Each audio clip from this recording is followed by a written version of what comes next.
Hi, and welcome to Two CPAs in the Mic, the podcast where we talk tax, finance, and all things related to business. Whether you're a business owner, working professional, or someone who wants to start a career in accounting, this is the podcast for you. Hosted by CCK Strategies partners Jeff Frable and Sarah Mays, we dive into relevant business and tax matters with working professionals to make these topics less intimidating, relatable, and dare we say fun? Let's get down to business. Welcome back to another episode of Two CPAs and the Mic. We are here to cover relevant business and tax topics. We're applying straight talk and practical information without all the jargon and stuffiness that normally goes with our profession. As always, I am Jeff Frable with CCK Strategies. Sarah Mays, my co-host. What's up? Hey, what up, Frable? How's it going? Man, it's a hot day in Oklahoma. It is so hot. It's not going to get any better. No, I'm tired of the sweat. It needs to go away. And luckily, I'm indoors, so that's the key. So, Sarah, so glad. Always a pleasure to co-host with you. KP, What's up? You know, I'm great. I'm just wishing we had intro music. Hot and City is coming to mind right now. There we go. There were no songs in the 90s that were great about hot city life, right? Right. So, yes, it's hot in the city, but we are here today. We're here today to talk about, in short, client satisfaction research and the Net Promoter Score. Now, that may sound like a lot of really difficult information to take in, but at its core, it's a very simple concept. It's how we're doing with our clients. How are we taking care of our clients? NPS, as it's referred to, Net Promoter Score, is a research metric, and it's really based upon one simple survey question. You know, what's the likelihood that you would recommend a company, a product, or service to your friends or colleagues? It was initially popularized back in the early 2000s, but more and more becomes more needed in our industry and others as well. So if you're a business owner, you definitely want to be listening so you can learn of some ways that you can tangibly assess how you're doing with your customers. If you're a professional, you may want to stick on and understand the way your interactions work in your company and generate revenue. And if you're just a consumer, you might want to stay on and just listen about the way you should be treated as a consumer. And so this is actually, Christy, you might want to just jump in here for a second and comment about this, but this is a process that CCK actually went through in the past few months, right? Yeah, I'd say we're going through. I think once you start the journey, it's really hard to stop. There's no beginning and end. I think once a business and the business owners choose to dive in, first you get to throw around NPS like you know what you're talking about. And that's right. Cool. But I'll admit it, whenever it was first introduced, I feel like I'm pretty savvy. I didn't know what NPS was. I didn't either. Net Promoter Score. I didn't either. I wish you could see it. I still have this on my screen because when it was first introduced, I knew this was something I needed to digest. And I had such a passion for clients and exceeding what their expectations or their perceived expectations are. So it just quickly became my jam. I wanted to know everything I could about it. And I got to know Eric's team. They're phenomenal. Shout out to Amber. They're just name dropping left and right. I'm excited because this has had a tremendous impact on CCK. It's had a tremendous impact on me and remembering at the end of the day why we do what we do. And it's a constant reminder. So Eric, I gotta thank you for that. It lit a fire. Yeah, so let's get into it. Our guest today on the mic is Eric Gregg. Now, I stopped and hesitated there because we've been struggling for more to make sure we didn't call you Greg. And so, in addition, Eric, to tell us what it's like to have two first names. When you have two first names. Your LinkedIn or your website says that you're the customer experience strategist at ClearlyRated and one of the co-founders. So why don't you give us a quick bio before we get into all the details and tell us a little bit about yourself and why people should listen to you? Yeah, first of all, thanks for getting the first name right.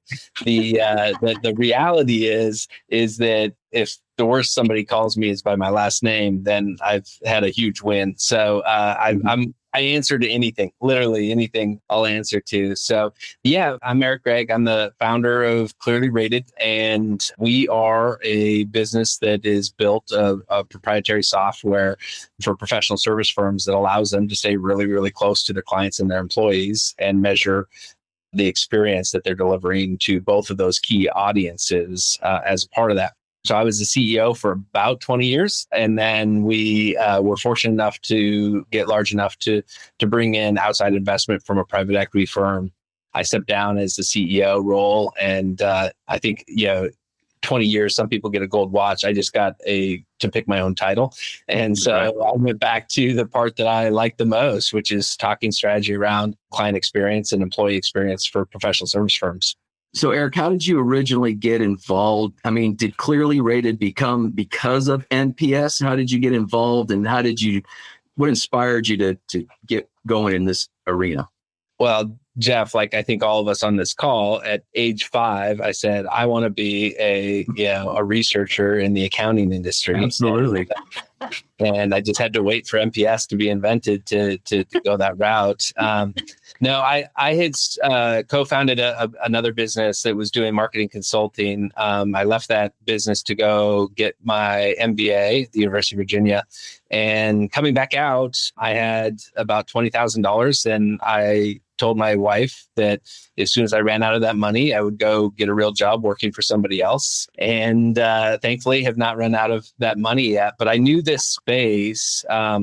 There's an author by the name of David Maister, who I had the fortune of working on a project for him around the impact of employee satisfaction on financial performance at professional service firms. And as a part of that, I got a taste for sort of the unique aspects of a professional service firm. And so I started the business and quickly saw an opportunity in the recruiting space to really kind of verticalize into that space. And then did the same thing within the accounting and legal and insurance, and continue to grow kind of market by market in that side of it. But what I love about it is that you have the opportunity to really impact people's lives, because service is personal, but in professional services, it is the most personal, right? Maister's books, he would talk about the trusted advisor.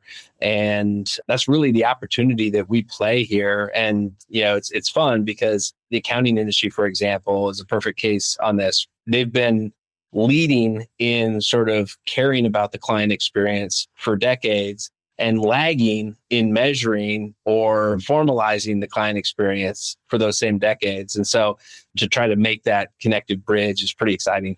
Well, I know, Eric, you have taken this, or this score has kind of evolved over time, and it's so incredibly complicated. I believe it's structured on a scale of 1 to 10, maybe, and you actually get a tangible score through this process. So as we kind of get into the what's about this score and this journey for any particular person, what exactly is NPS? How does it work? And when you go through the process, kind of what's that tangible outcome that you get? Yeah.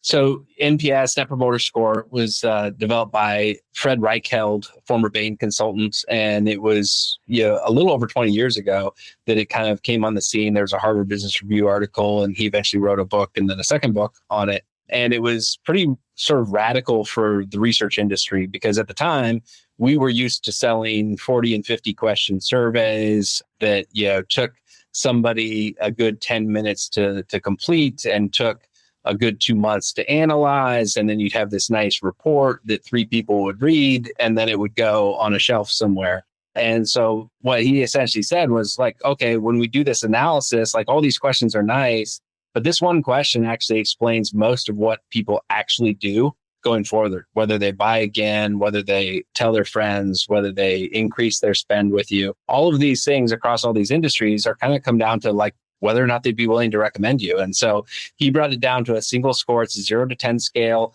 9s and 10s are promoters. These are people that love you. 7s and 8s are what they call passives. And the way I think about this is that this is somebody that's satisfied, but they're not loyal. Like they're like, oh, you're pretty good. So in the accounting firm, view of the world, it's somebody that like is not actively looking to leave you, but is also open if somebody recommended, oh, you should use these guys for your audit, right, and they're trying to figure out the audit side. They're not going to start with you necessarily. And then the sixes and lowers are the detractors. And the calculation of the score is just the percentage of promoters minus the percentage of detractors. So you take this 0 to 10 scale and you get a score from negative 100, which is everybody hates you and is a bad dream, to positive 100, which is everybody loves you, which is a fever dream. And none of those two things ever actually happen. And so your scores end up typically, a good score is 30, an exceptional score is 50, world class is a 70. And it really sort of makes the measurement of client experience or employee experience much more available to everybody that's delivering that experience. It doesn't have to just live with your analytics team or with the CFO or with the head of marketing. That is actually a number that can be understood by everybody in your organization. Well, I'm glad you brought out the full spectrum there of the score, because you're right. When someone answers it, they're answering on a 1 to 10, but the answer that comes up for the organization, I know I'm going to do it right now. Let's just get out of the way. We went through this process, and Christy, what was our final score? 57.5. 57.5. And so people look at that and they go, that doesn't seem very high. But when you look at it from a negative all the way to the 200 increment range, it's a whole lot better than it sounds. Yeah. That's right. Well, it's interesting. Go ahead, Christy. Yeah, we're talking about the numbers and the data, and Eric, you nailed it. In this world of financial services, you have people who love the data, and we also have this human component of measuring and being able to bring that data in and say, I got scored on what? And you're a very brave man. Let's just go there. You're a very brave man for taking on this challenge of helping our industry and so many industries like ours take a deep dive and a look and see how we can improve and get better in certain areas. I think it's interesting, Chrissy, just to hit on that point. One of the biggest misnomers that people have, and it's a real fear, and honestly, we felt this fear as well, which is when you ask for feedback, like you don't know what somebody's going to say. And it's a little bit scary, right? And it's a little bit daunting, and it feels a little bit out there amongst your peers, and you're afraid maybe you're going to get embarrassed. Maybe there's a big client that is frustrated with you and you don't know it. And there's a lot of trepidation within a lot of firms to do it. And so really the brave ones are the firms that push through that trepidation and do it. And then once they do it the first time, what they realize is that, actually, there's so many more people that are heaping praise on me and my team for all of the extra work that we do. And like this, the things that we sometimes think maybe go unnoticed are actually getting noticed. And people are really thrilled to share that back. And it feels really good. And yes, there are some things where I'll get some feedback and it's hard to hear, it's negative, and I got to take action on that. But by and large, it's much more positive than negative for the vast majority of firms. I couldn't agree more. On our third episode, we talked about a tool that we use that aligns with our performance. It's called Clifton Strengths. And I said the same thing. I was so happy to be part of an organization where our leaders were not afraid to take a deep look inside. That's a vulnerable leader. It's someone who is willing to say, we want to get better. But before we get better, we got to know where we've got to get better. And we're so good, I think, as service providers in general at advising our clients, being that trusted advisor, as you said before, and then flipping the switch, taking a mirror and looking at ourselves. That takes courage. It takes a lot of courage. Christy, go ahead, Sarah. No, well, I was going to say, I don't know if we're going to go this route, but I mean, in order to get these results, you have to have people respond to the survey.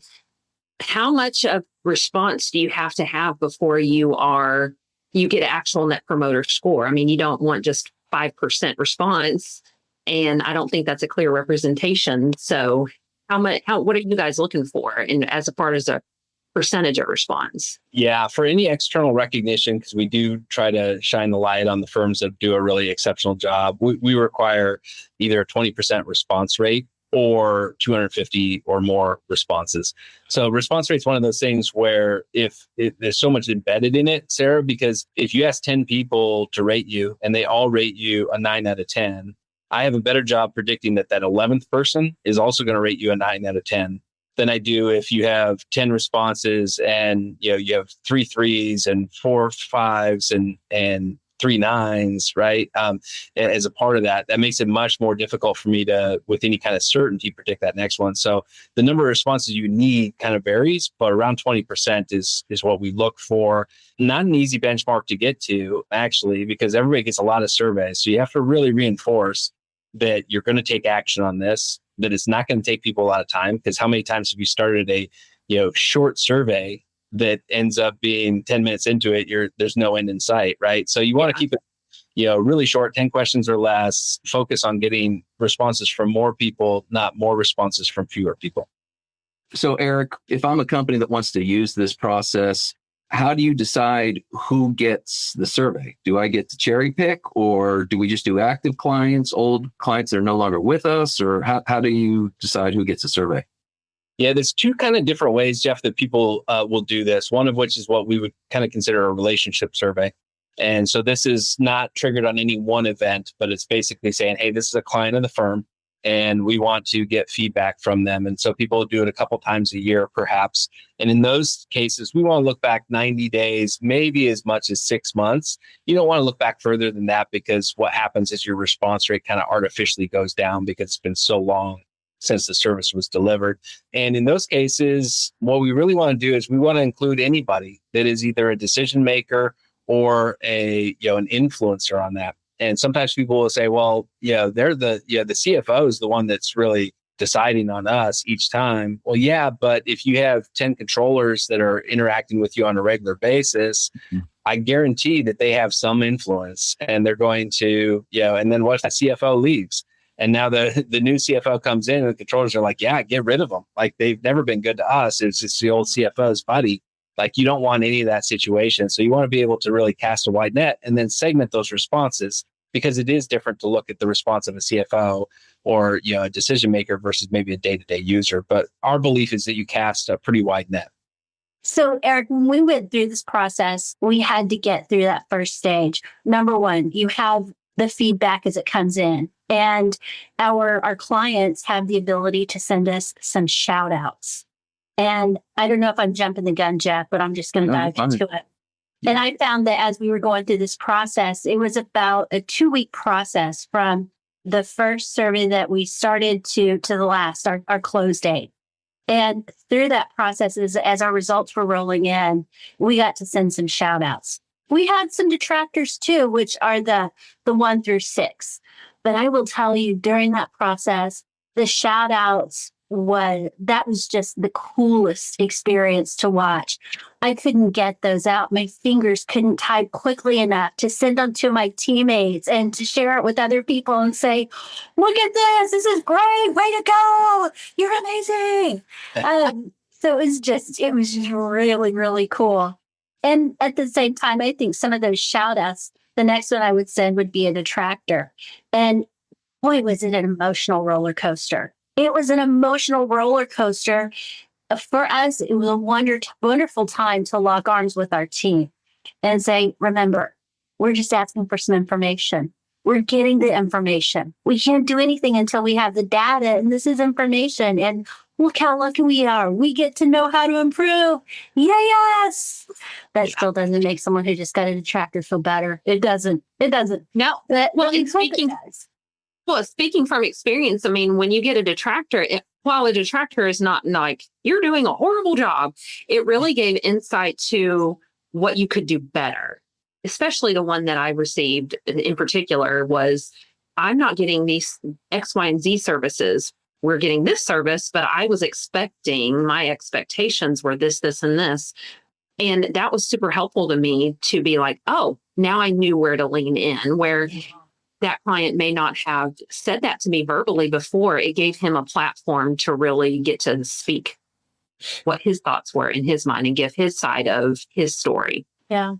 Yeah, some of it is that I think naturally as humans, that the analogy I like to use is, imagine having gone out to a dinner at a restaurant, and almost always the server, if they're any good at all, will say, "How is everything?" once your food's out, right? They'll ask that question.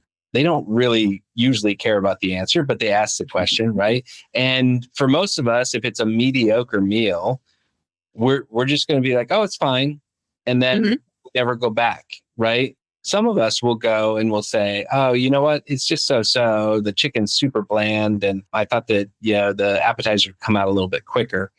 Right? We just don't typically do that. And the same goes actually within a professional service environment. Clients are not going to just give you a running commentary of everything they wish you would do better on a regular basis for the most part. Some will, and we all know who they are, right? Because we remember those clients as well. Yeah. But having an opportunity to give feedback in a manner that feels safe and feels like it's being asked for with genuine interest in improving the experience is a really powerful thing and a powerful way to unlock some of those emotions. Sarah, thank you for being so open with that. I think, again, vulnerability. I appreciate that so much. I'm a little different because I saw some of my teammates get some comments that were so scathing. I took them more personally than the person receiving them did. Because I'm thinking, wow, this person was grumpy when they wrote this response. I know that's not the kind of service they're getting because I know them. And wow, they must have just been really hungry or didn't have enough coffee that morning. We're fussy. It's okay. But I found myself getting a little heated going, what? What's that? That's the biggest challenge, right? Because we all get defensive. And what we have to remember is a couple things. First of all, perception is reality, right? And so if a client has a perception of that, even if we know it to be factually inaccurate, that is their reality. And so that we have to kind of jump in and we have to kind of understand, is that actual reality or is that perception? And in either way, we need to fix it. But how we fix it is a little bit different depending on how those go. But the other thing I'll point out, which is just human nature, is we've kind of quickly gravitated. We talked a little bit about shout outs, but we've quickly gravitated to the detractors. And yet, you literally had almost 9 passives or promoters for every one detractor that you had. And it's just human nature for us, right? We can get, this podcast can go live and you could hear from 10 people saying, "Oh my gosh, this is the best podcast you guys have ever done." And if the 11th one is like, not your best work, you're like, "Oh, really?" Okay. And that's the one you're going to think about for the rest of the day. And so we have to go out of our way to really bathe in the positive pieces of this and to help our teams do the same, because otherwise it's just our natural tendency is to focus on what we didn't do as well as maybe we wanted to. So Eric, you kind of alluded to it earlier where you talked about the vulnerability of doing something like this. You may be scared of the results. And again, I was someone that was being commented on as well as Sarah. How often where you get into the details, I know you're not the details person, but with your clients and people doing this, how often are people really surprised by a response? Because like I said, knowing these surveys were going out, I'm in the back of my mind going, well, I bet I get from this person or for that person. And then your response is usually, well, I mean, I would imagine when Christy was going through these responses with our teammates, I would say a very high percentage of them would go, well, yeah, and this is why. And it just kind of confirms what I was thinking. How often is someone just completely blindsided by something like that? Yeah.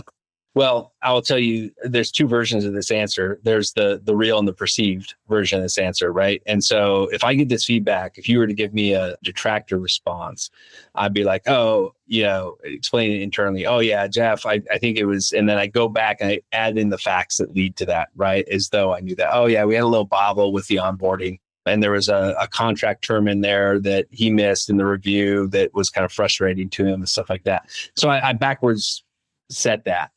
But the reality is that most of the time that actually is more of a defense mechanism than anything else, right? So I maybe knew those things happened, but I kind of thought, "Oh, Jeff got over it, right? Jeff's fine." And then now it's like, "Oh, maybe Jeff's not fine, right? Maybe Jeff's still a little frustrated with that. There's a little hangover effect." and I could probably take action on that again. So there's almost always at least a few that are a little surprising. And then if you kind of go full truth serum, you end up with a handful that are a surprise on both sides. Honestly, there's times when people get in, they're like, oh man, Christy's going to really hammer me. I know it's been kind of a rough rollout. And Christy's like, oh my God, this is great. And maybe it was because the rollout that she did right before this was a vendor that was really rocky. And so the couple little rocks that we had didn't feel like a big thing, or our reaction to those rocks was much better. And so, we kind of have to look at it through that lens as well. And then the last thing I'll say on that is that detractors are a little bit of a gold mine, right? Because we've even had times where people are like, look, we need to be billing work. We can't be responding to survey, issues from surveys. And I like remind people, like, you don't really believe that because we asked people how you were doing, that's what created the issue, right? Like the survey just reports on the issue. It's not creating the issue. And in fact, like you can ignore that issue if you want, and then you won't have to worry about it because they won't be your client for that much longer. Or, Right. What often happens is they just start giving some work to another firm, and then eventually you lose out on the whole thing. It kind of bleeds out over a couple of years. And so, but the flip side of it is that we've, over the 20 years, we've had so many great stories of people going in and having a detractor, and they actually go in and have a conversation, and it goes so well that they actually expand the book of work under it because, they've now addressed this issue, which was a surprise unto itself, right? That they cared enough to ask. And then once I said that I was frustrated, they cared enough to take action on it. And the recovery was enough that now I actually feel like the partnership is more solid than had I never had the issue. And they've studied this across a bunch of different industries. It's called the service recovery paradox, and basically shows that you can have a mistake, and if your recovery to that mistake is appropriate, you can actually build more loyalty than if you never made the mistake at all. Makes perfect sense. Christy, because you were really our boots on the ground person through our journey, and could you kind of talk about what did we do with those detractors? I mean, what was our plan to respond to them as far as timing? And you were involved with several of them. They generally went well when you followed up, correct? It did. Well, the biggest piece was to give the information to the teammate who received the detractor immediately. And to follow up and help them with the response. Let them digest it, help them get through it, share the good news. For me, I really wanted to highlight that, hey, you got this information, let's build a plan of what we can do. Because unlike a lot of people, I see that as a way to create some opportunity. I call that low-hanging fruit. And anytime that we have an opportunity to go improve a relationship or to improve, really we can just make someone's day by following up. So that was the first step, Jeff, just acknowledging it and then helping our teammate work through it. And that was not saying, send this form email out to your client. It was, we need to pick up the phone. I know, it's scary, isn't it? You want to practice? No? Okay. Well, why don't you listen to me? And then you take that and do what you want with it. You're not Christy, so don't try to repeat and pretend you're me. But here's what I would say. Hey, so-and-so, and I would go through the whole thing. Or if it's somebody who just, I have no idea what this is. We just talked about this. Why don't you call them? Why don't you call them and just pick it up, because it could be a misunderstanding and you have to figure it out. So what we did is we encouraged people to pick up the phone and just connect with people.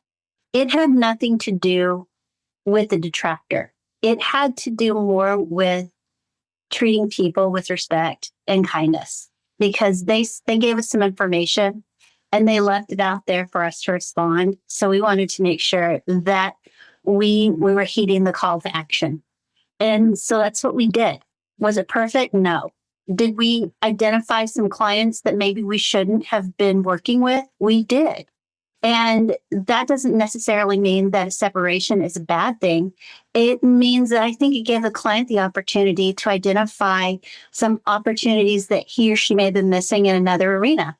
And maybe we weren't the firm for them. And that's okay, because you never know if we're going to connect again. We want to leave everything on a really great note. So, Jeff, that's a much more simplified version. We really wanted people to take it seriously But at the same time, not get so caught up in the words of my 18-year-old daughter. It's just not that deep. This is not going to stop you from breathing. This is not going to, your job is not at stake. Let's just keep moving because we have a lot of really good things to accomplish, and we can't let this completely get in the way of our production or our progress. And just to keep them focused on doing good work and communicating well. Well, it also helped. You said earlier, Christy and Eric too, like the firm is looking inward, but each individual person that got the detractor also had to look inward individually. Okay. And because, I have a tendency to be like, I'm always right. And I help everybody. You usually are, Sarah. And I would never get a detractor. Who, me?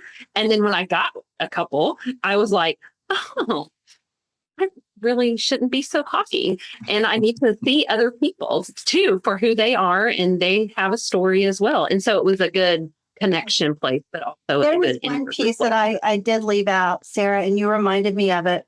When we shared the detractors, we didn't share it with the teammate. We shared it with their coach and their supervisor. And that had a lot of purpose. We wanted the person who was coaching them and their supervisor to recognize that, hey, this is happening. The most important thing we said before we even took this lead was that we were going to, I'm going to say it, Jeff, let's embrace the suck, and then let's lock arms and help each other get through it. That when someone has a detractor, that they're not alone, and they really don't know how to respond to this kind of thing.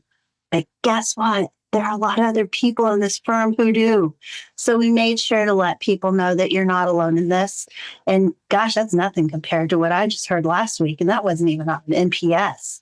And so there was a way to keep it very truthful and honest, but also not let the narrative define the person. That score doesn't mean that you're not a valuable, important teammate at this firm. The thing that I've learned about in counseling, and not because of the NPS, but it doesn't make you a bad person. It doesn't make you a bad professional. It's just somewhat of a difference of opinion, and everybody has them. So just move on and do your best going forward. So, Eric, I want to dive a little bit deeper into CCK's experience and see if this is true somewhat across the board. You specialize in the accounting and the accounting CPA world. We're known to be a certain way, a certain stereotype of analytical, which is not necessarily bad, but the way our industry is changing is that we're gaining efficiency through AI and some of these other technology tools. And so you get to leaning on the technology. What role does emotional intelligence play in this? Because what we found out is this all kind of started in 2020 with a little thing called COVID. And we all had to kind of gravitate to not meeting and making things efficient and getting people their stuff without face-to-face contact. And we just kind of relied on that. 4 or 5 years later, we just kind of got in a rut. And I think some of our clients were like, hey, we want better communication, which is kind of an emotional intelligence perspective. So is that somewhat normal to what you're seeing in other professions, or are we completely out of whack? Across every service industry that we work in, the two biggest, most common issues that come up across firms are failures in communication and failures to be proactive in helping that. And the proactive piece is especially a challenge in the accounting industry. We're really good at answering our clients' questions, and we're not always really good at helping them understand the questions that they should be asking. And that's a real want and a real need by clients. And so that's those are our two big areas to pay attention to as a part of this. When you look at the role of technology, it's very interesting. We've done a bunch of work on this and how difference by generation and things along those lines. Because what we used to have, Jeff, is we had basically every new generation wanted technology enabled more than the prior generation. So Gen X certainly wanted it more than baby boomers. Gen Y wanted it more than Gen X. And now we get to Gen Z, and Gen Z is actually swinging back a little bit the other way, where they want it to be a low friction experience. They don't want a bunch of redundancy, a bunch of wasted time, but they actually value that human connection, that human engagement more than some of the other ones. And so across all the industries that we've looked at, kind of what we've looked at in the B2B space is that people want in their professional lives the simplicity and the information at their fingertips and the ability to sort of self-direct like they have when they're shopping online or when they're purchasing or engaging with an app on their consumer side of the world. But they want a lot of off-ramps on that freeway. And those off-ramps are where they get coaching, where they get expertise, where they get the relationship. And the piece that I'm really striving for a lot of people is trying to maximize the value above billable rate. And that happens when you really know someone's business, when you really know someone's industry, when you really know someone's goals, right? When you know that, you can go in and add a lot more value beyond what you're charging somebody. And that's really the way that we avoid being commoditized, right? Because the work that we're doing, at best case scenario, there's others that can do it similarly proficiently. At worst case scenario, it's at risk for being automated in some form or another. Mm-hmm. And so really the piece that is impossible to really do is like all of the war wounds, all of the examples, all the things that we've built over our careers, and the ability to impart that wisdom in a proactive way that allows our clients to benefit beyond our technical expertise only. Yeah, it's kind of like the cliche that people don't know how much you care until you. Well, what's the cliche? I completely forgot. I say it all the time. Okay, go for it, Christy. People know how much you care until care how much you know until they know how much you care. Yeah. And we hear this a lot. It's constant where we are lecturing and we're the experts and we want to hear. And sometimes you just have to ask a couple of questions and shut up. There is a special art to just zipping it. Mm-hmm. And you're talking to someone who doesn't do that very well. So I appreciate the ability to zip it and listen, because that's when you hear the cool stuff. And I like what you were saying, Eric, about the generational changes, because I've noticed over the last decade that our industry seems to be changing a little bit towards that personal touch. And I didn't really understand that may be being brought back in by these newer generations, but it makes perfect sense.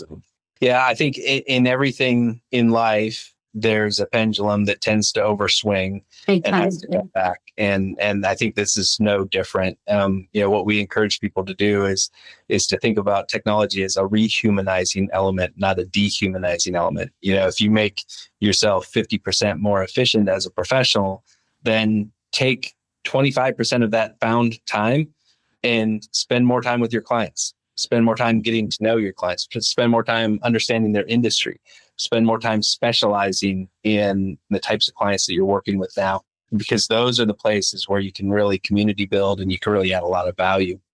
But Eric, why would I want to do that if I can't bill for my to do that? Right, exactly. What's my ROI on that? It's got to be the long term. You got to take that long term, Jeff. Yeah. Well, it's going to be interesting though. You bring up an interesting point, which is some of the things are going to get so much faster that the billing by the billable hour is going to be a really tricky metric, just like in software. So in software, it used to be sort of the status quo was that you would bill by number of employees. And that way, as a company grew, your software subscription revenue grew. And that's not necessarily that great of a place to go anymore, right? Because there could be companies that could grow a lot and really not ever add a headcount. So I think everybody's going to have to look, regardless of the industry, you have to look at what actually drives value and what we've been using to derive value in a contract or with a client, and see if those two things are aligned now, and if we think they're going to be aligned 5 years from now. Because for a lot of us, it's requiring us to look at that differently. Well, I know I gave this example on a previous episode, but I talked about the guy that came to take the cap off my gas line when I thought I had an electric dryer, but now I had a gas dryer, I had a gas dryer and the pipe wasn't tapped yet. And he just came and he said, I got it. I knew he was the only one who could do it. And he said, I got to charge you this and I got to charge you that. And he was in my back utility room for 10 minutes and I didn't blink twice because it was reasonable. It was high, but it was reasonable, but it got the job done. And I can use my dryer now. And you didn't blow up. That's good. Because we would have, if I would have done it, and that would have been a bad thing. But yeah, and there's that other concept of value. And I forget the gentleman that it's the guy that came out at Disney and ran Disney for years, but he would talk about that special feeling. I know when I go to Disney World, I don't care really what I'm spending and I don't care how many people are there. And we want people to walk off the elevator into our space and go, there's just something about this place. And it matters how much you know, but it's also a lot dependent upon how much you care and take care of people. And again, this process is a way to kind of give a tangible score to that. So what kind of situations do you have a story, a short one of somebody or a company that kind of got some news they weren't necessarily counting on, and then they turned that around for the good? Yeah. What happens when you're doing survey research is nobody questions anything until they get a bad score. And then they think, well, maybe we asked people at the wrong time or the wrong people. And I'll give credit to this. This is a large recruiting firm, top 10 recruiting firm in the world. And their scores kind of dropped out of the bottom. And instead of sort of running from that, they took it as a real wake-up call. And their senior leadership team really dove into it and really drove the experience throughout the entire organization. And I'll say that there's so many things that you need to do to improve client experience, but the biggest one is just making the people that are delivering that experience day in and day out know how important it is and know that they're empowered to deliver that experience, right? Nobody questions the Disney employee that fills up my kid's popcorn bucket, not once, but twice within a span of 10 minutes because he keeps dropping it, much to the chagrin of me and my wife. Like, nobody questions that person going in there because they understand that the larger impact of taking a kid that's crying and turning them into a kid that's smiling, and taking a parent that can't get out of there quick enough into a parent that is willing to endure the lines for another 2 hours, is far superior to whatever the small cost of the popcorn is in that scenario. And so they drove it, and they recognized individuals that had scores and response rates high enough that were higher than the industry or higher than the rest of the organization. And they kind of made it aspirational and built it into their core. And they turned it around. They became one of our top performing firms. They outgrew their peer group of the top 20 recruiting firms. They outgrew them almost 2-to-1 over a span of about a decade. And a lot of it was really driven by the fact that they just got very, very focused on experience. Wow. Is there a industry where NPS doesn't really work well? Yeah, I haven't found it yet. What I'll say is that it works especially well when each individual interaction and each individual customer matters a lot. So, how likely are you to recommend Wrigley's gum to somebody else? Maybe that's not the right metric. Maybe that's not the right. And how you look at it is very different, right? Because as a devoted Wrigley's gum fan, I'm maybe spending $15 a year or $30 a year on that. And there's millions of people like me. But and so you look at it in that regard. You look at, like, say, a hotel chain where it's kind of in between, right? I have thousands or maybe even millions of people that are going through my hotel chain each year. And yet I still need to manage each individual journey with some precision and some care and some empathy. And then you look at things like professional services, where a client is oftentimes spending $50,000, $100,000, $150,000, $1 million a year, depending on the size of the organization. And like, every single one of those clients matters a whole heck of a lot. Mm-hmm. And so you don't want to just say, like, it would be a mistake to just say, oh, okay, we all need to be a little bit better about responding to our emails. When in reality, what we need to be saying is that ABC company needs us to be more responsive. And that's $1 million out the door if we don't figure that out, right? And so it works especially well within professional services, but it works in almost every scenario. Yeah. So I have a question along the same lines. When people are going through this process of making changes and improving, a lot of times I think the quick fix is, well, we're just going to bring on a CX. We're going to have someone come in who is in charge of client experience. Yeah. Because, I don't have time, and that's not really my lane. So we're going to hire someone to do that. Yeah. And it's a bandage and it's a cop out. Do you mind? I know it's another podcast, just that one the question is, but can you give us the short version of where I'm going with it? Yeah, we just so we just acquired a competitor of ours, Client Savvy, and I was at a conference that they throw. Amazing competitor. They do some fantastic work, really well known in the architecture, engineering, and construction business. And they have one of their clients is a 400-person firm that has 7 people in their CX team. That's how important CX is. And they felt like they could use 3 more and justify it. But they've done a really good job of driving the ROI, right? Because when you look at client experience, it's not just that we're avoiding churn, it's that we're identifying new opportunities. It's that we are impacting in a positive and predictable way, things like referrals. And so that client experience is an important role. We're seeing more people hold that CX title than ever before. And also, I don't care how senior your CX person is, how great they are, how productive they are. It is never a case that CX is the responsibility of an individual. It is a responsibility of every individual and not just every partner, right? You can foul up a relationship with poor invoicing practices. You can foul up, everybody that has an opportunity, certainly directly to engage with a client, but oftentimes even indirectly is either helping or hindering that client experience. It's a huge takeaway. I want to pull a Christy Porter right now. And Christy, you use this term CX often. What does that mean?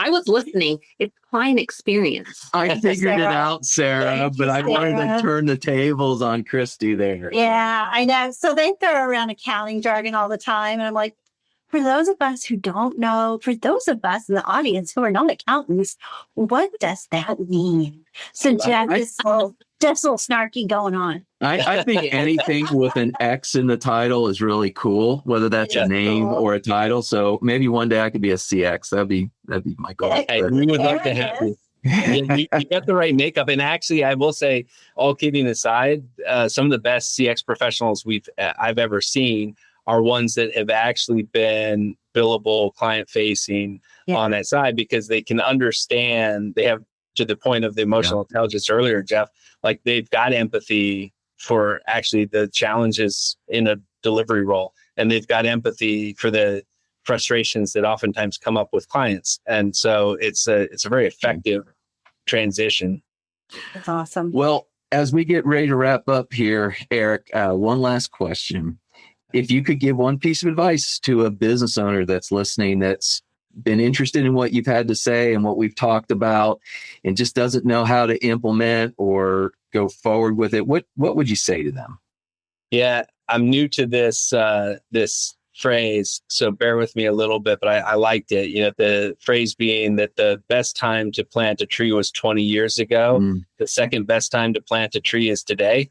That, I think, happens on gathering feedback, whether it's from clients or employees. Most people are further ahead on the employee side, which is so funny to me, because in reality, the clients don't exist without the employees, but the employees don't exist without the clients as well. And so we should be taking that same rigor to our client experience that we oftentimes have done historically to our employee experience.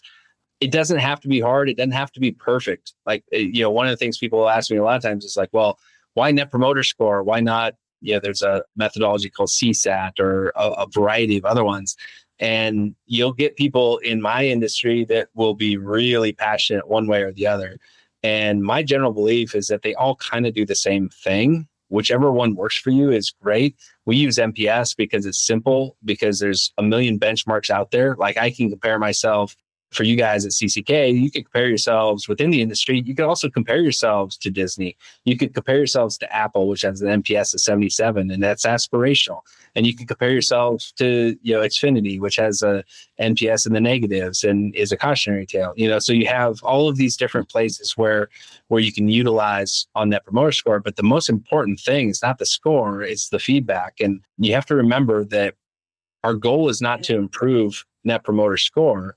Our goal is to improve the client experience and, deliver consistently remarkable experiences for our clients in a way that is good for their business and is good for our business. And the score is just one way that we keep track of our progress towards that goal.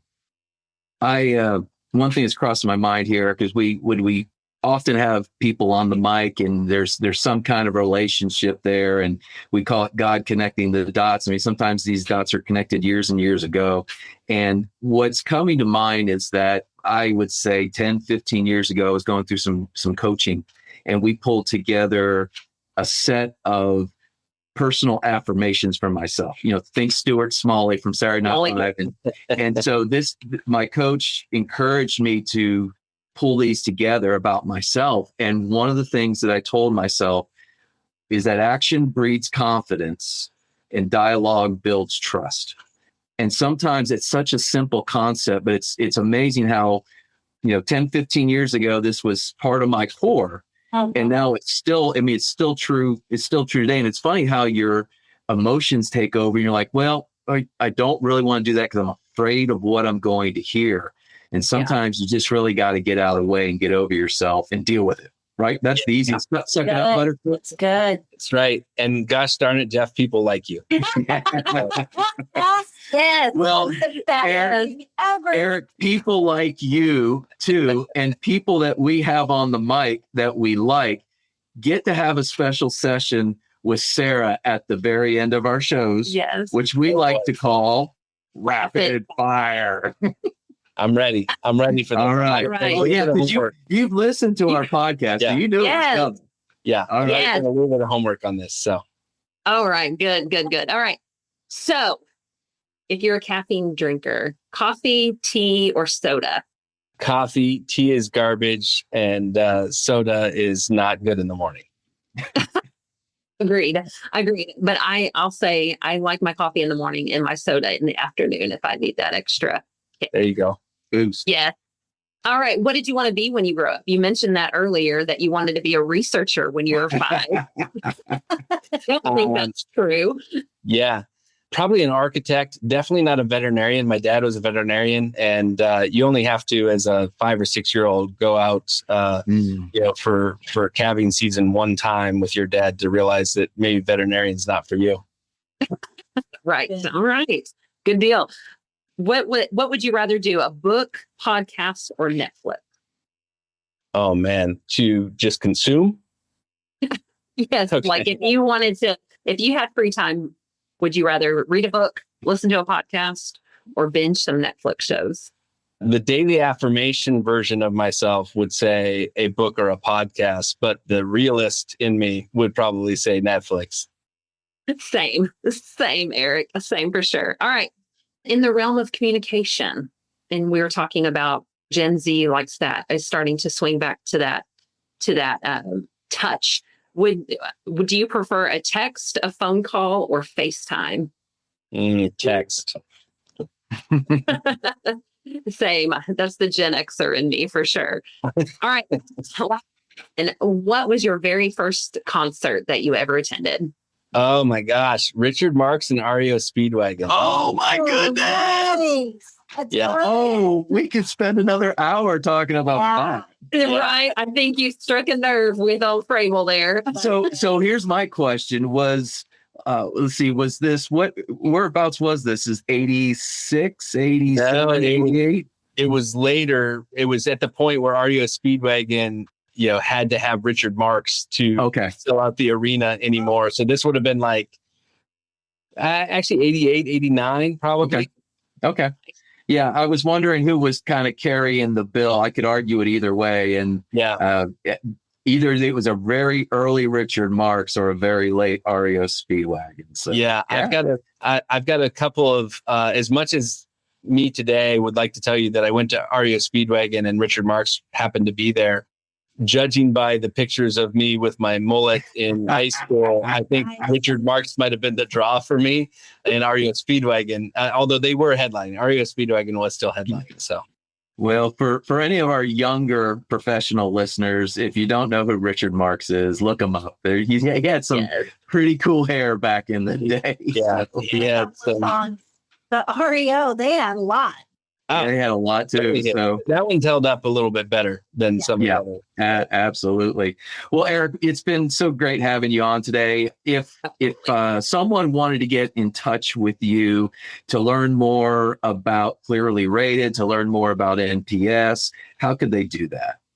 Yeah, so you could definitely reach out to me on LinkedIn, at Eric Allen Gregg, or my email address is egregg@ClearlyRated.com, or you can just Google Eric Gregg, and I'm not the 300-pound umpire from that's right. Yeah, from Major League Baseball back in the 90s. I remember that guy too. So, well, I appreciate you sharing that contact information for our listeners. If you want to get in touch with us, if you have some rapid fire questions that you want to suggest to Sarah, you can email us at podcast@cckcpa.com. If you have any suggestions for an upcoming show or episode, drop us a line. It's podcast@cckcpa.com. As always, we want to thank CCK Strategies as our sponsor for giving us this medium and opportunity to connect with other people and share testimonies and expertise. Christy, you took a little bit more of a front row role today. We appreciate you so much for keeping us on brand and on task. To Robert Mays for the intro and outro music, Clarence, the man, the juice, Fisher, Tulsa Internet Marketing Services, we appreciate all you do. And Natalie Renfro and Emily Johansson, thank you for always helping us get the ball across the goal line. So Sarah Mays. Sarah Mays. Oh, well, Sarah's the co-host. Thank you, Sarah Mays, for and thank you, Jeff Fragel, your continued role in this world famous podcast. Yes. Well, we hope you join us next time when these two CPAs, me and Sarah, get on the mic to have a chat, and you get to find out who joins us on that mic. The information provided on this podcast is for general informational and educational purposes only and does not constitute accounting, tax, legal, or financial advice. While we strive to provide accurate and up-to-date information, laws and regulations change and individual circumstances vary. Always consult with a qualified CPA or professional advisor before making any financial or business decisions. The views expressed by the hosts and guests are their own and do not necessarily reflect the opinions of any organizations they are affiliated with. Listening to this podcast does not create a client-accountant relationship. By listening to this podcast, you acknowledge and agree to those terms. And that's a wrap for this episode of Two CPAs and the Mic. If you found today's episode helpful, please subscribe, share, and leave us a review. Have questions or ideas for a topic? Reach out. We'd love to hear from you. Email us at podcast@cckcpa.com.